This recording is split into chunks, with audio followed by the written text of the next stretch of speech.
Two people bought the same cruise drink package. One saved over $600. The other got ripped off. And the difference had nothing to do with how much they drank. So, what actually made the difference? It comes down to three simple things. And in this video, I'm going to cover what those three things are. And if you get them right, the package can be a great deal. If you get them wrong, you'll waste money without even realizing it. Rule number one, it's not about how much you drink. Most people think that drink packages are strictly about the alcohol. They're not. Well, they kind of are, but they're not completely. Depending upon what the package you buy, it could include specialty coffees, juice, smoothies, bottled water, sodas, all kinds of different things besides alcohol. Because remember, you're buying for your entire drinking lifestyle while you're on the ship, everything that you would do at home and then a lot more. On a cruise, you just naturally drink more because there's more opportunity. So, coffee in the morning, drinks by the pool, a wine at dinner, maybe two, cocktails at a show, and maybe something late at night when you're watching that singer in the lounge. Then rinse and repeat each day. Even on port days, you're still drinking something when you get back before you left. There's still drinks to be had. On private islands, many of the packages work there too, so more opportunities. So yeah, you'll probably drink more than normal, but it doesn't come down to that alone about making it worthwhile. Pro tip: if you see me on a cruise without a drink in my hand or my Wanderer's tumbler, it's probably being refilled. But a drink in hand doesn't equal total drinks. Holding is not consuming. So, how fast do you drink? How many do you drink? You need to be honest with yourself. Rule number two: consistency is everything. This is where the two people split.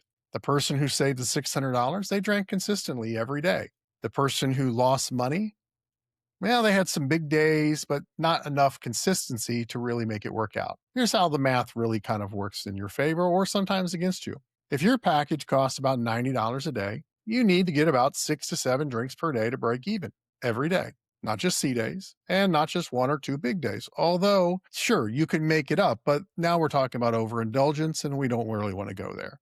But you're doing this every day. Now, it could be a couple of extra coffees, a few cocktails, plus bottled waters, some sodas, maybe a smoothie. It all adds up, but only if you keep hitting that number. Miss a few days, you're losing money. Rule number three: your schedule matters more than you think. Long excursion, busy port days, days you're tired, days you don't feel like drinking much. Those days bring your average down really fast. And once you've prepaid $1,000 to a drink package, you start thinking, I need to make this worth it.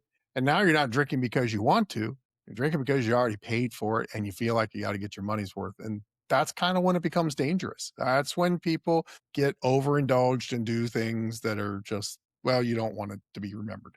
But you also, that's how you quickly lose money. So back to those two people, the one who saved $600, they hit their number almost every day. And maybe some days they did a little bit more, some days a little bit less, but consistently it averaged out.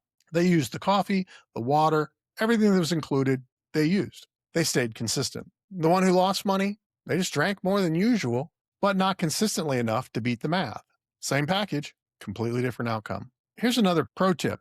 There's a psychological pressure to having a bill coming due at the end of the trip. That weight alone could zero out all the fun and relaxation you had on your trip when that bill finally hits. So there's an immeasurable variable to just having something completely paid and forgotten. The final due date on cruises is typically at 120 days from sailing for many reasons, but don't discount the fact that the memory of the total cost has faded by the time you get on board and start having fun. So instead of guessing, you can run the numbers. We have a special site, drinkdeal.wonderworthy.net, that lets you plug in your real habits, sea days, port days, coffee, water, everything you do, and it shows you if the package will actually save you any money or cost you more. No guessing, just your situation. So here's the truth. It's not about being a heavy drinker. It's about consistency and behavior.